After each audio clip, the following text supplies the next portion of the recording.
ستا خور دې هم د بی بي سي په شیشه وشرمېږي چې زما خور په بازارونو کې خیرات غواړي. دا د ګلاب ډکې منګولې ترېنه مه رانیسه، دا پاړوګره په لستوڼو کې ماران ساتي. دا د ګلاب ډکې منګولې ترېنه مه رانیسه، دا پاړوګره په لستوڼو کې ماران ساتي. اوس هم مخکې صف کې یو څو منافقین ولاړ دي، مخې قبلې ته د ترخونو کې بوتان ساتي. او چا په خانه کې د غلام هم غلامي کړې ده، څوک په خالی جیبونو ځان له غلامان ساتي. انصاف که وغواړم نو چا نه به انصاف غواړم، د دې وطن قانون زمونږ قاتلان ساتي. ما د یو چا دومره بې کچه انتظار کړی دی، ما د ګړۍ د ستن د هرې ټکا شمار کړی دی. تل مې د اوښکو په تسبو ذکر د یار کړی دی، ما محبت په داسې ډول و سینګار کړی دی. دا څه مزه ده چې په خوله شولې، مزه هغه ده چې ما مینت کړی او تا راته انکار کړی دی. او مونږ په لمن پسې لمن نیولې، د حقیقت لټون مو تل په ورکه لار کړی دی. څه په سلګو ډوبېږي د کنډو له سره، وخت یې پوره شو او کنور ته چا ازار کړی دی. وخت یې پوره شو او کنور ته چا ازار کړی دی. لکه قیدي د خپل عمل په دایره کې ناز دی، څوک چشتیه کې ناز دی، څوک په قادریه کې ناز دی. په دې قطار کې څوک سبق د ازادۍ ورکوي، د بېنظیر انکم سپورټ په دروازه کې ناست دی. نوې غزل دی. لکه قیدي د خپل عمل په دایره کې ناست دی، څوک چشتیه کې ناست دی، څوک په قادریه کې ناست دی. په دې قطار کې څوک سبق د ازادۍ ورکوي، ګبین جانا د بېنظیر انکم سپورټ په دروازه کې ناست دی.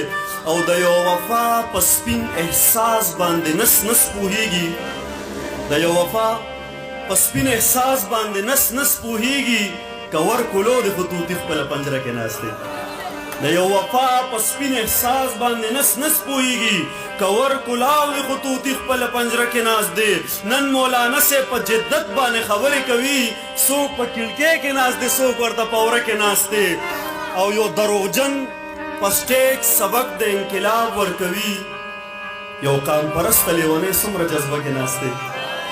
یو دروغجن په سټیج سبق د انقلاب ورکوي، یو قام پرسته لیونی څومره جذبه کې ناست دی. وایي خدای پوهه شه، زه زما نیت پوهه شه، د نفس پاکی له یو سړی په ډمخانه کې ناست دی. وایي زما نیازبینې د دوران جبر ځپلی یمه، تاسو نه راویښېږئ یار. زما نیازبینې د دوران جبر ځپلی یمه، ستا د ښایست کور ته په ژوند پسې راغلی یمه. یوازې تا مې د زړه کوره پوټه کړی نه دی، د محبت په نوم بلا خلکو لوټلی یمه. ته راته وایه تا له دې ژوندونه څه زده کړي، زه یې په یو مخ او په بل باندې وهلی یمه.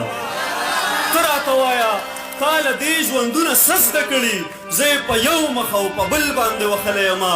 زما غربت زما د لوړ شخصیت لار نیولې، ګنې نو زه ګورې ښاغلو کې ښاغلی یمه. زما غربت زما د لوړ شخصیت لار نیولې، ګنې نو زه ګورې ښاغلو کې ښاغلی یمه. یو تسلسلو دوه کارونه به کېدل په لاره، چا شو کول او چا ګلونو به کرل په لاره. هغه یارانو هم په نیمه لار کې پرېښودمه، کوم چې به ما سره د پنجو په سر تلل په لاره. هغه یارانو هم په نیمه لار کې پرېښودمه، کوم چې به ما سره د پنجو په سر تلل په لاره. هغو کې سا راغله اوس ما ته په لار کندې کني، هغه کوم مړي چې ما ځان پسې راښکل په لاره. هغو کې سا راغله اوس ما ته په لار کندې کني، هغه کوم مړي چې ما ځان پسې راښکل په لاره. او نست دوران را تازګي دي پل په پل په لاره، زرې زرې شوم په مزل د ورک منزل په لاره. زړه مې تنګ شوی دی، کیسې مې تر تالو راغلي، بلا ګیلې دي خو جانانه ملاقات غواړي. زما یوې مینې ته ځای په زړه کې نه ورکوي، ما نو په سترګو کې تصویر د کائنات غواړي. زما یوې مینې ته ځای په زړه کې نه ورکوي، ما نه په سترګو کې تصویر د کائنات غواړي. د محبت جومات بې رنګه بې نمکه پروت دی، یو څو منځونه په نشه کې د جذبات غواړي. ستا خور دې هم د بی بي سي په شیشه وشرمېږي، چې زما خور په بازارونو کې خیرات غواړي.